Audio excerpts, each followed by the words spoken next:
thing. If at any point you feel uncomfortable with anything I'm asking you, you can either not answer or just say I don't feel comfortable with that. I'll cut out. Gotcha. So ready? Yeah. Baby, I be in my head. Lovejoy, so my peers betrayed.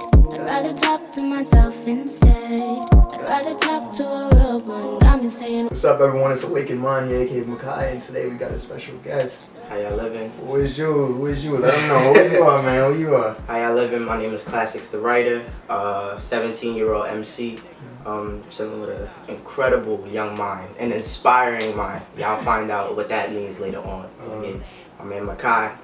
How you living, man? Feeling good, man. It's good to finally meet you. Like, you know, I've been hearing a lot about you, so it's like finally actually seeing you here. I'm like, wow, this the man right here. This that man. Likewise, man. Like, you know, ever since I met you, like, not even in person, but just digitally, it's just like mind blowing to see you doing what you do. So yeah, it was like your energy. I'm just like, yo, like from when I first met you, it was over a Zoom call, some context. I met him over a Zoom call. I'm just like, yo, his energy different. Like the way he talks and stuff. And like, you know, he don't seem like a lot of people I be seeing, like a lot of young brothers like I be seeing. So it was just like, nah, it's crazy. But you know, tell us a little about yourself. You know, what type of music you make, or, like where you from. Like, tell us a little about it. Yeah, for starters, likewise, bro. Different mind, different energy, different aura. It's really refreshing to see that. And I make hip hop music. I make rap music. I started rapping when I was a child. Not really sure what age. I was going around the house in my drawers just rapping Lil Wayne songs and all that. But as of right now, I just do a lot of balladry. What balladry is, it's like a poetic style of talking about love or just like relationships or anything to do with it. But really I like giving odes to black women because I have a lot of sisters and a lot of women in my family. Majority of them are women. Only like 5 men left in my family living. So, you know, so I try my best to like, you know, pay the dues. You know, they taught me the most, and yeah. You know. Deep. I like that. Nah, because you don't got a lot of music right now supporting black women. You know, they do need their support, especially with stuff they go through. Like as minorities, we kind of got to stick together. But there's a lot of division, not only amongst us as a race and ethnicity. It's like gender and all types of other things. You know, that it was prejudice against. And it's like so much separation and division, even within, you know, quote unquote, like Black Lives Matter and stuff, and like these movements and stuff. There's all types of separation and division that keeps us apart. So I just think it's crazy. But the first song I ever listened to yours was a Beautiful Mess. And like, you know, I seen that was like the first song I seen on your like profile. I'm just like, I heard, I'm just like, hold on. Like, I didn't expect this because I'm like, yo, production's on point, the vocals is on point. We met the day it dropped. Oh, that's crazy. Because I was like, yo, when I looked, that was the first thing I seen. I'm like, I'm going to check the recent post. I see a Beautiful Mess. I'm like, yo, like this, it's fire. So then I'm listening to it and now, you know, baby, I've been in my head. Like, you know, the bass was hitting. Everything was like on point. I'm just like, yo. And then I hear your verse. I'm like, yo, who is, like, all right, now who is this man? Like, now I got to know. Because I'm like, I seen you, I had a few conversations with you, but I'm like, when I heard that song, I was like, yo, this song is different. This man is different. His style is different. And then like that made me want to check out your whole album. Because I'm like, yo, if I like Beautiful Mess, I want to see what else he could do. Look through your album, I was hearing certain songs. I'm just like, yo, this man right here is fire. I'm like, yeah, he got it. Like, you know, there's not many people I give credit to because I'm a tough critic, especially with that type of stuff. So when I'm hearing, like, especially when I hear rapper, because, you know, I like poetry, I like the art style and the culture, I'm with it. But it's like, when I hear a rapper, I'm just like, alright, I need to see what you're about. Because, like, you see, you don't just need, like, when music creation, it's not just like, I don't feel like it's all about necessarily the lyricism and the flow and stuff. I feel like it's more about how it sounds and how it's, you know, put together. I feel like with everything, that's how does it impact you? It's like how make you feel. Do you feel something? Yeah. It's like you feel a connection. You could take me everywhere. You could say, you know, A squared plus B squared equals C squared. Everybody could go, wow, that's crazy. But you know, you gotta make me feel something. Yeah, like, you know, I think that's a lot of like mistakes a lot of young MCs make. Is like when, you know, they actually are about something, they actually spitting something. The problem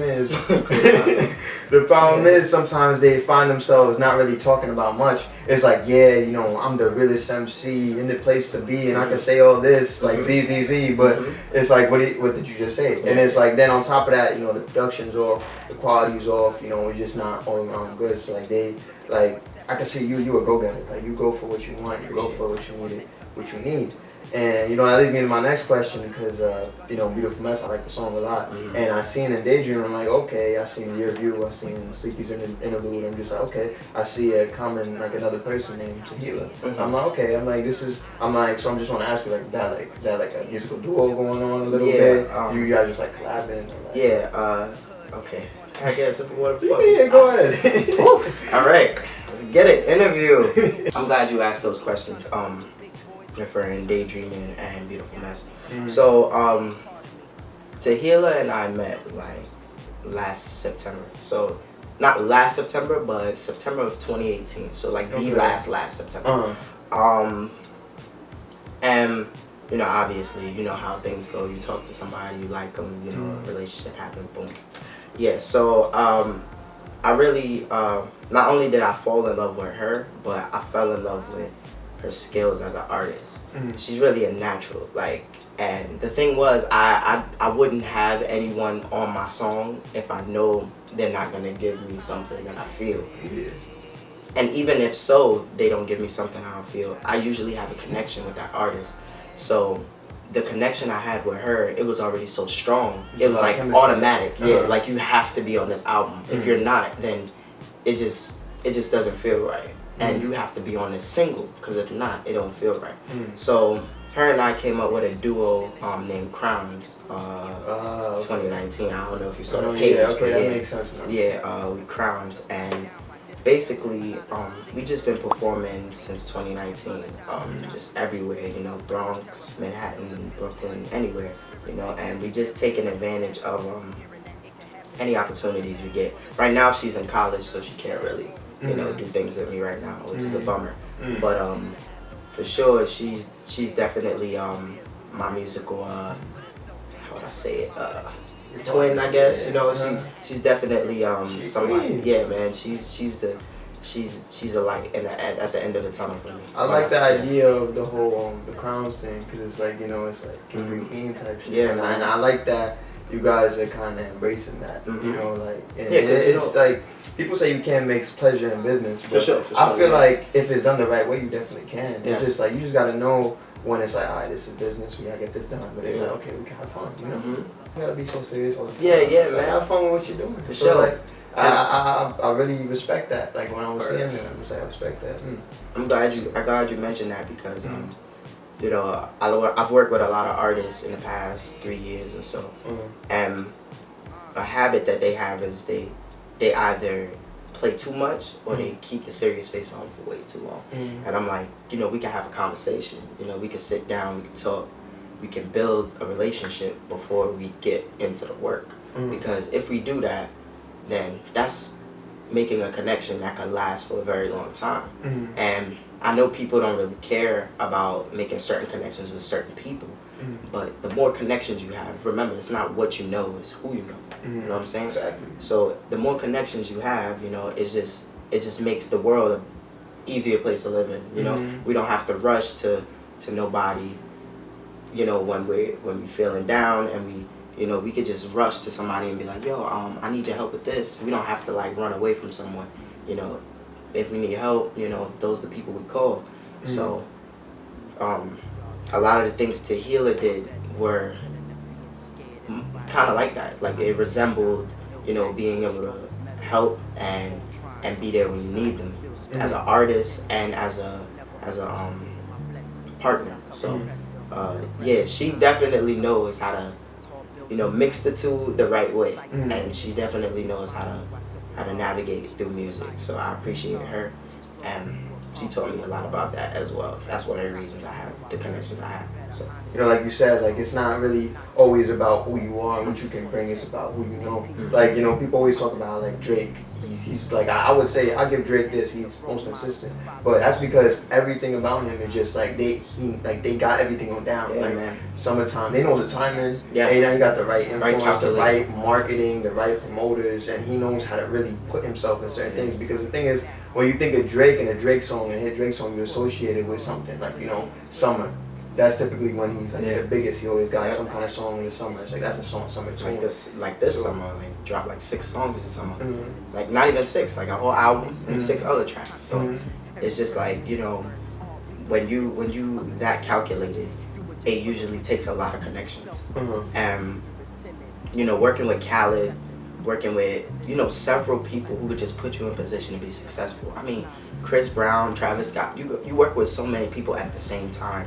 It's just impossible to fail. It's just impossible. Yeah. Because now not only are you attracting different fan bases, but people are really paying attention because your name is so vibrant throughout everyone's track list. You know what I'm saying? No matter what, like you see Drake on a feature, that's his song. Yes, it's No longer, automatic. it's not your song no more. Yeah. You want a song, don't feature with Yeah, it's like because it's like having, it's like putting it's like making a Chris Brown song and having Michael Jackson as the feature. Yeah. It's like at this point, like we know you good at this, Chris, but we know who this is. You know what I'm saying? exactly. Like So- you know that's not And just that's no song. shot to Chris. You know, I love Chris. Yeah, you know, like it's all, you know, it's all fun and Word. jokes, but it's like, nah, for real though, like you see Drake on a feature, that's his song. It's not your song no more. Word. Like, you know, think about all the artists that was coming up and big. He got a feature with them. What are those artists now? Yeah, man. Yeah, everyone was like, oh, Drake Yeah. released a new song. Yeah, Like, man. what? I Yeah, was just man. like, damn. Word. So yeah, you know, like a lot of artists, you gotta be smart with how you do things. Like I think a lot of artists, especially young artists, they get so caught up in like what they see in the For sure, moment. for It's like sure. everything, you know, dopamine running in their head. Yeah, Everything man. is like getting crazy, and then they're thinking like, oh, you know, it's, you know, we good. I made it. Yeah. But you That's only a trap. really make it Mhm. when you consistently doing stuff. Like it's about consistency. It's not about just making it. It's about staying in that position. And I think a lot of people don't realize that. For sure. So it's like when you there, yeah, you there, but you just touched the tip of the iceberg. You know, Right, it still exactly. keeps going up. There's no going down from Yeah, it. man. And that's why a lot of like new artists lose it. And I think like that's why I see like potential in you. Cause look, I wouldn't have honestly, I wouldn't have like not many artists can sit here and talk to me like this. Cause a lot of the stuff that they be talking about, I'm just like, I'm not on that vibe, I'm not on that thing. So that leads me to our next question. I noticed in in your song Spaceships, right? It was like a conversation. And you was talking about you was talking with your mans or whatever, and you was telling him like he was like, oh, you know, you think they swim in space, whatever, and he's just like, man, put that shit down. Yeah. Like, you know, like you was talking about that. And then I noticed at the end of that you also said drink responsibly, motherfucker. And I was like, okay. So that whole thing of not smoking, not drinking, like that's you. Like Yeah. you're a sober person. Yeah, basically, shout out to Jay Jetson. That's the guy on the song, the other artist. Really, yeah, he was dope with that intro. He did that on the spot. Yeah, he was just basically he was showing me a narrative of like how it feels to not just be high, but think about things that regular people or people who like live lives regularly would, you know, these are just thoughts that circle the head of like someone who's just on a different tier, and that's why we call it spaceships. So basically the whole drink responsibly and not smoking aspect of it is me. I try not to drink and smoke. I don't, but I have had, you know, alcohol before. I have smoked weed before, but you know, those are not things I enjoy, and I haven't done them since then, you know. So the thing about that, it was just really expressing a place I come from, because I come from a lot of alcoholism, a lot of you know, substance abuse. So really me opposing that it's like seeing the bright side of things. Yeah. You know what I'm saying? And it's really learning, you know, it's a learning experience. Even though the song wasn't about getting high and drinking, it was really just like two contrasts, two Yeah, different yeah, worlds. yeah. I It guess was like- that's it what was- that's yeah. what I was picking up on, like two different worlds and seeing things like, you know, he's like, you know, I'm not really with this, but there's like, oh nah, but think about this and then think about that. Like this is how I be feeling when I'm here.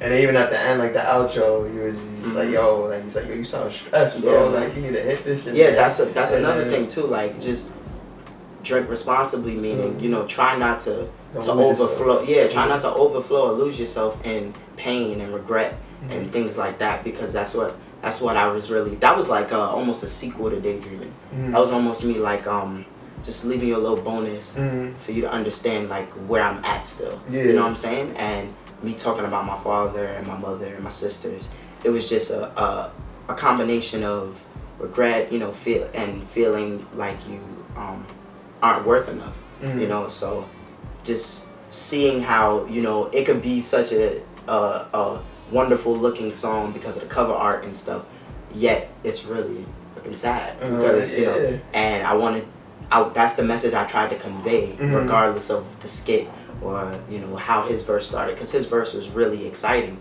and really made you, you know, smile. But my verse is supposed to put you in a bad space. Yeah, exactly. But then at the end of it, it's supposed to say, don't feel that way though. You know what I'm saying? Yeah, it's like now this is like the other side of things. Yeah. Not the same, like you know, like so the you contrast. but it's like at the same time, it's like nah, but just be smart about it. Yeah, man. You know, do what you gotta do, just be smart about it. Yeah. And that's why I like your message. Because oftentimes I feel like the pressure of being a sober person in this world, especially coming like Brooklyn, God, like, it's terrible. Like everybody do something. You don't smoke, you snort coke. If you don't snort coke, you drinking. If you don't drink, you hitting those little jewel shits. I'm just like, yo, y'all just can't live life, huh? y'all just can't. Y'all can't be here present. Like y'all gotta be somewhere else. Like I'm just like, everybody smokes. Yeah, man. No damn someone at school that didn't smoke. So when I was there and I was talking, and I'm just talking about, okay, these regular people. Yeah. And they're just like, oh, yo, word, you know, let's link up, let's go do this. I had a few girls ask me, oh, let's cypher. I'm just like, huh? I'm like, oh, hold on. I'm like, yo, even when they look like they don't. I'm like, y'all jumping to conclusions. Yeah, I'm like, okay, maybe this person might be cool. They're like, yo, you don't smoke? I'm like, I didn't know that was a norm. Yeah. Like, I found this out recently, like a year. The norm is that you don't, you're off something all the time. You're on something. You never fully present. It's like, and I'll just be like, yo, like that's the world we live in. It's like I think, like life in its most natural state is when you're not on anything. Like when you're not on drugs, when you're not on alcohol, when you're not on any of that. Like even those little like jewels, steak shits, that's still a high. You know, that's still a high. That's still messing with the chemicals in your brain. You're not fully aware, and then like that leads to addiction, like you was talking about, and like bad spaces. You become reliant on it to where your body can't function without it. And I feel like that's where a lot of abuse comes from. Like people say, like they say like it's so small, like, oh, I only smoke because I just deal with some stuff, or I only drink because I'm trying to deal with something. But that's the worst way to use it, because that's when you really, it becomes an element in your life. Man. And I'm just like, wow, that's crazy. It's a cycle. It's not something that you could just say I'm done either. You know what I'm saying? Yeah, you can't just say nah, I'm not gonna smoke. And see, people think, okay, because I'm telling myself I can stop at any time, that means that I can continue to smoke because it's not a problem. Yeah, and it is a mind thing, but it's a mind thing to where you have to believe that it's really bad for you in order for you not to do it. Yeah. Because you could have grown up thinking that, you know, I saw everyone else doing it, so why can't I? You know what I'm saying? And you start doing it, and nothing's happening to you. You know, when nothing happens to you, when you don't suffer a punishment or repercussion, you know, you're gonna keep doing the wrong thing. Yeah, when you're not consciously aware of something. So until you get, you know, lung cancer or whatever goes on with your body, you know, whatever deform is caused from that. Until that day comes, you will never put it down, because you just feel like, well, nothing's wrong with me. I'll be fine, you know. And I think it's a wake-up call, because it's almost like, you know, it doesn't have to affect your body. It affects your mental, you know what I'm saying? You know, you smoke and drink, you're going to act the fool. You know what I'm saying? That's just how people are going to respond. You smoke and drink, you're going to do things that you're not conscious of, because it's sort of putting you in another space. That's why we call it spaceships, you know? It's just like drifting off, you know what I'm saying? And I don't know if people like kind of caught it. I just want to put this in there just in case you see it. But I took spaceships off of SoundCloud. That's another story. But like the cover art had the spaceship, and basically had like double the spaceship. So like I doubled the spaceship. It was only like fading away almost. So it was basically when you're high or when you're under the influence, you can't really see things the way you're supposed to when you're not. So it was almost like there's one bottle, right? but it's one bottle. You could just see the second bottle, but it's really just one bottle. So it's almost like you're in a space where you feel like you understand something, but really you see the gold side of the apple. It's like I what's can't. there. You really need to like expand your mind, you know, on whatever's going on, and that's why I thought his verse was so valuable, because it was just telling you like, I'm a part of this, I do this, this is positivity, and then negativity comes into my verse, but it's almost like, yo, chill out, bro. Like, you know, it doesn't have to be that deep all the time. Like you can feel good about yourself, but that's why I said drink responsibly. So it's a hurtful song. It really is. It sucked writing that, because I didn't want to put that on wax. But yeah, I agree with everything you needed that. Like I was like, yo, when am I going to hear an artist that's talking against like all this, like this level, like always being stimulated? Like that's how everyone is. Like they always need something to stimulate themselves. I would see people, they were rely on the little, like I said, little nick things. So like, you know, and that's so common now, because people's like, oh, it's nothing, it's just nicotine. But that's you now. Like I seen a girl that started bugging the fuck out because she didn't have nick for like 3 hours, and she's like shaking. I'm like, yo, are you all right? She's like, I need nick. I'm just like, what the fuck? Like, you know, stay away from me. Like, but it's just like, wow, that's the world we live in. It's like, everybody needs to be stimulated, something. But it's just like, because everything's on your face and social media and stuff, it's like, that's the thing. So I'm glad you're bringing this stuff up. Yeah, like that's why I thought like that was a standard for me. It's like, yo, stay away from that stuff, because it's gonna mess with your mind. And I always, even when I was younger, and there was a point where I saw myself as dumb. Because I lived in a world where it was like, I felt like the standard was, okay, if I'm not doing good academically, I'm not good. You know, like there's something wrong with me. And I started thinking that. So, but I was still aware that my mind was my biggest, like, my deadliest weapon. And I always hold on to that, even when I thought I was dumb. So I'm like, okay, if I'm taking something that's altering my mind and messing with how I'm moving and how I do things, then that's not for me. And I just like, yo, I'm gonna stay away from that. Even if it, you know, it might make you feel good, or even if it's just to deal with pain, there's all types of other stuff that goes behind that. And people kind of like judge that because the world is like, it's standard, it's so normal. I want to piggyback off of what you said, like just academically, you feel like, you know, you're stagnant, and you feel like you're just not who you should be. That's another part of it. It's like self-worth, you know. It's gonna make you feel insecure about who you are or what you're doing. You know, there's days where I sit down and I'm just chilling, and I feel like I should be writing, or I feel like I should be doing something that pushes me. Even when I've done anything I could possibly do, you know, I just feel stagnant. And I think that's but I feel like it's like the lack of ambition. Sometimes, you know, some days I'll go to sleep and I'll be like, damn, there's so many things I could have done today. But that's just so much ambition in me, it's overflowing, you know what I'm saying? So it just puts you in a position, you know, like you said, your mind is the biggest weapon.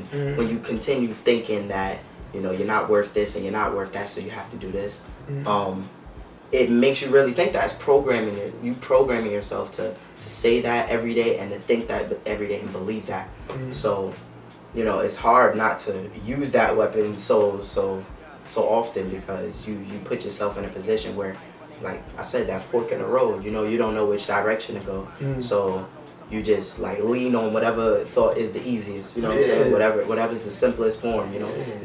Nobody wants to, you know, do algebra. Nobody wants to do algebra, but want to add letters, like, you know. Nobody wants to sit down and do the work, you know. Show you know how they give you a little touch, show your work.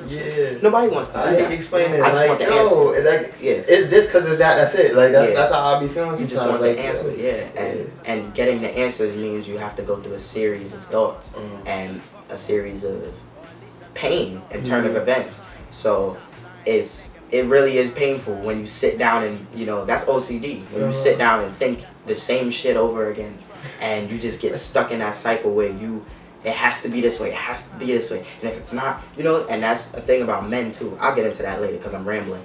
But that's just, you know, a thing that I suffer with a lot. And I'm glad you put that out there, because I could see you as a child, you know, just wondering to yourself, like, you know, am I gonna grow up like this? You know, even though they don't do it, and my dad doesn't do it as often, but you know, will I find myself following my mother or my dad? Which road should I take? You know what I'm saying? And just having those figures do it. Oh my God. My dad did it, man. He used to smoke, drink, do all of that stuff. So, of course, I got caught in the habit of watching him do it and thinking that it's okay, but I was able to avoid it because... Yeah, you was able to break out of that. Yeah. Well, a lot of people don't got that fortitude. Like, yeah, a lot of people can't just like snap out of like, nah, I gotta choose for myself. Yeah, especially like, our figures. They didn't have the privilege of Google telling them, yo, do this shit to your heart and your legs. Okay, so in this next part, we decided to get really deep into Black Lives Matter. So here's a clip from that. We shouldn't suffer the consequences of saying that we want to live in a peaceful world where we're not attacked. We're not asking for fucking rainbows. We're not asking to live in a perfect world. You know, yo, can I get your money, please? Yeah, sure. We're not asking for that shit. We're asking to not be killed in the streets. This part was long enough to be its own video. So if you guys want me to drop this separately, be sure to like this video. And I hope you guys are enjoying this video so far. So I want to quickly ask you about, because I didn't say earlier, about the origin of your name. Like, before we even get to that, let me... I know it's long ass clip, son. For people that won't know, have no clue, what does the X in that stand for? The X in Classix means Xavier. That's my birth name. I'll never forget it. I'll always use my birth name wherever I go. But Classix the Writer means fucking nothing. I'm gonna tell you right now, Classix the Writer, I was sitting in my bathroom in 5th grade. I was sitting in my bathroom trying to make videos. I actually had a YouTube channel a long time ago. Don't work for it. And I was a singer when I was younger. I didn't rap. I sang. And the thing about singing, I wanted to be Jamie Foxx so damn bad. So I tried to create my own name, forgetting that your name has to mean something. And Classix the Writer just sounded so cool to me. And then again, it didn't. So the reason why I never changed it was because it's me. It reminds me of who I am. So it doesn't mean anything when you go to that time in my life, but now, today, it means a lot. It means who I was and who I still am. You know, I've never forgotten that, you know. I'm always going to be that little boy who sang in the mirror, but I am a rapper now. You know what I'm saying? And the things I do are different now. But I'm always going to be that same kid, you know. I'm never going to forget who I was in 5th grade up to who I am now. So just keeping that name, it reminds me every day. And I write a lot, you know. I was always a genius when it came to ELA, you know. When I say genius, I don't mean that in a disrespectful way. I'm not, you know, I'm not Einstein. But I was always great with English arts. And I just love writing. I love sitting down and putting my feelings out there about whatever it is. So that name just meant so much to me. So it really doesn't mean anything word for word other than the writer, but it's definitely a beautiful. It's really nostalgic. It's nostalgic as hell. So I kept it and I didn't change it. And when people say class, I just feel so good about myself. I just feel like, oh, Classix, okay. So it feeds my ego and it also reminds me of who I am. So yeah. I like it. I got nothing to say, but I fucks with it. Like, how did you get Awaken Mind? Awaken Mind, I was on. It's crazy that you asked that because one day I was sitting and I was talking to one of my mans. I'm just like, you know, he's like a goofy guy. I'm just like, yo, I'm thinking start a YouTube channel. He's like, oh yeah, you should do that. Like, he's like, yeah, yo, hop on that. Like, you know, right now. Like, yeah, do that. I'm like, okay, I'm trying to figure out what post. Like, oh, just go out there and talk to girls. I'm just like, what the fuck? I don't want to do that. Like, yeah, go out there, you know, talk to a few girls. Like, you get a lot of views. I'm like, but I don't think I just want to do it for the views. I want to actually put myself out there. So I'm like, you know, then like I call him back the next day. I'm like, yo, I think I came with a name. He's like, let's hear it. I'm like, Righteous Glory. He's like, what the fuck is that? He's like, what the fuck is a righteous glory? He's like, my nigga, if you don't make it something simple for niggas like me to understand, what the fuck is a righteous glory? I was like, what you mean? Like, what's wrong with that? I'm like, I'm pretty sure that's me. He's like, okay, that's you. What about people like me? I know what that is. And he's like, and then I'm like, alright. So how about some like Awaken Mind? He's like, see, I like that because I could comprehend that. He's like, righteous glory though? I don't know where you was thinking with that. So I'm like, alright, I'll go with Awaken Mind. And I did not expect it to stick with me for so long because honestly, at first I was kind of like reluctant about it. I'm like, I don't know. Like, I feel like it's kind of cheesy, like Awaken Mind. That's how it always starts. You know? So I'm just like, nah, I'm not really feeling it. I'm not really feeling like Awaken Mind. But I stuck with it. And I stuck with Awakened Mind, Makai, and all that type of stuff. And like, I'm stick with it. Like, I like eventually I ended up feeling it. I ended up liking it. I ended up thinking, especially like recently, I've been taking. Thank you. I appreciate that. Like recently, I've been taking this shit more seriously because you know I had my little inconsistency phase. But yeah, that's I appreciate you for asking me that because a lot of people don't know that story, but. You can do so many things with your name. Like you could abbreviate that shit. My name is AM.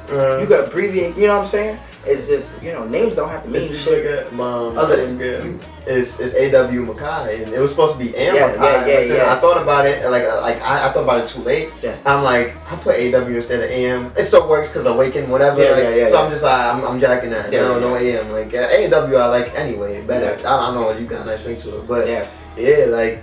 It was dope. Like I ended up liking it, and that's where I'm at right now. So I just think I think we both got some really cool origins to our name. It's like to wrap this up because this is long. It's been long so far. So it's a movie. I'm definitely have you back. I need you back here for something else. I might think because man, I'd love to be back. I know people's gonna love you here. Like you're a bright mind, you awakened mind. You're dope personality. So what do you think you see yourself in 5 years? Damn. And yo, I knew he was gonna do that shit. I knew he was gonna do that shit, man. Come on. Fuck. I hate that shit. I hate that job interview question, man. They can kiss my ass with that. Fuck McDonald's. Honestly, 5 years. 5 years from now, it's really hard to see myself there, but I definitely see myself as an accomplished, not MC, an accomplished man. When I say that, I see myself with a steady financial situation. I see myself within the rap game, of course, but I see myself doing what I want and what I love. And I see myself with kids and a family, of course. A wife, of course, hopefully. The queen of E. But I see myself where I want to be as a man. In terms of my career, I do have dreams and I do have a vision. But I can't say that that's definite. Because I that in 5 years. Yeah, I can't say, I can't say that. And I do want to. I really do believe I can, but I don't want to put something out there. Fuck it, I'm gonna manifest it. I'm going to be at the Grammys. I'm going to win several awards. I'm going to be a very well-known rapper, global, worldwide. And I want people to not listen to me because I'm a vibe. Yeah, of course I want to be a fucking vibe. But I want people to love me for me, for who I am and how I express myself. Because that's one of the things that not just makes me Classix the Writer, but being Xavier. I love expressing myself. I love talking about things that matter. And things that don't matter, humorous as fuck. But just having a conversation with people like you, and there's really nobody like you. I'm just saying, anyone having an awakened mind in general. I love having conversations with people who actually care about what we're talking about. So just sitting down with, people and just rapping and doing poetry, having people put their ear to your shit, I don't think people thank people enough for listening. It's so, just finding out that you supported me the way you did. I know it seemed cheesy to hit you up and be and it seemed like I was trying to kiss your ass. No, bro. Seriously. You really appreciate that. I really do. I really do. It's so deep. It's crazy because, when I was seeing that, how support, how humble you are, I'm just yo, this man is a genuine soul. I'm you don't see people like this. You kind of support someone, it kind of gets to the head, and then they start acting, funny. Yeah. So it's when I was seeing every time you thank myself me, sometimes. Yeah. I've been there. The whole thing of false ego. I spoke about that last video. But anyway, it's that whole thing of false ego and whatnot. It's you kind of build that up for what people are saying to you. So it's when I was seeing your stuff, and I'm yo, I genuinely like his stuff. I genuinely like his music. He's genuinely different. And I highly recommend you guys all check out his SoundCloud, Classix The Writer. Classic spelled with the X, not a C at the end. So remember that. You know, it's gonna be. You can put it in like your screen with the editing. Hold on, I'm trying to think wrong. Yo, I appreciate it. Yo, shout out to Instagram. Shout out to Instagram. Yeah, for sure. My IG, ClassixTheWriter. Classix The Writer. Makai, he'll, you know, Awaken Mind, he'll put that shit in like the description because y'all not gonna remember that shit. But he'll put that shit on the screen or something, you know what I'm saying? I appreciate you so much, bro. Like, this is like an honor. I'm really about, like, emotions are filling me right now. For somebody to actually care enough to put you on their channel, like, come on, man. It's like, I've been waiting for an interview for a long ass time. Y'all niggas better start recognizing. No, I'm just playing. I'm just playing. Put some respect on my name.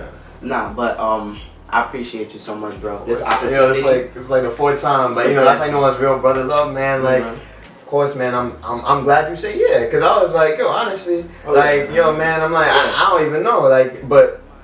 Yeah, I ain't one of those people. You know, if I say, and I'm like, yo, I already like your energy, but I'm like, you know, for the first time, like, I know the guy, but I don't even know the guy. Yeah. So I'm like, that's not why I said yeah. I said yes because I want to get to know you. Yeah, like, and that's why I wanted to. I'm like, yo, I need to understand. I need to see what this man's about. I need to understand it more. Yeah. So this is what this is right here. So if you guys like the video, like, comment, subscribe, hit that bell notification right here. Wait. Did you guys think I was really going to have him here and not have him freestyle? But before we get into that, I wanted to take this opportunity to shout out Brodacki Diamond Entertainment and Production for providing me with that shirt that you see me wearing right now. Also, Classic wanted me to shout out Urban House Records, the label that he's under, and their leader, Sharif Worrell, as well as Téhilah. So go check them out as well. Their links will be in the description. And without further ado, let's get into the freestyle. Still sick from the emotions that I experienced. A lot of it was all focused on the silliness.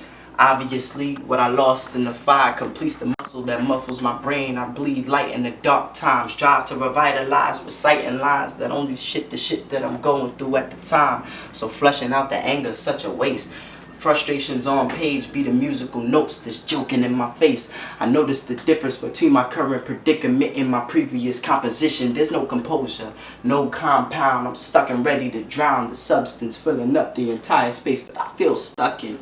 Has a grave that I'm ready to lay in. My worst enemy is my anger and temptation. Ain't no berry to sign me, only berries and pine trees and various copies of my imagination.